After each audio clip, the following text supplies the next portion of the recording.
તો આજે આપણે બનાવવાના છે ઠોઠા.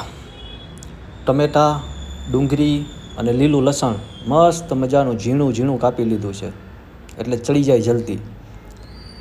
ઠોઠાને કુકરમાં નાખીને 1-2 સીટી મારીને પકાવી નાખ્યા, એટલે બાફી લીધા. કડાઈમાં તેલ ગરમ થઈ ગયું, એમાં નાખી દઈએ આપણે રાઈ, જીરું અને હિંગ.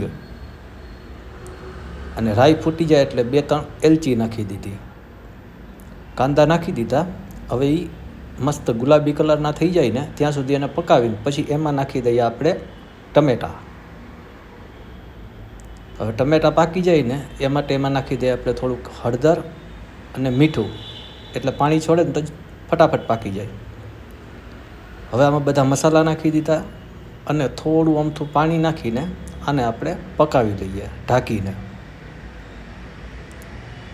હવે આમાં આપણે મિક્સ કરી દઈશું આપણા ઠોઠા.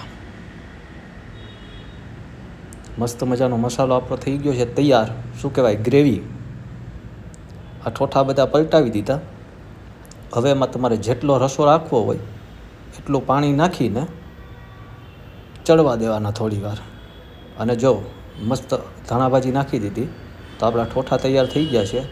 તો હાલો બધા ઠોઠા અને બ્રેડ ખાવા માટે થઈને. બ્રેડ આરે મજા આવે.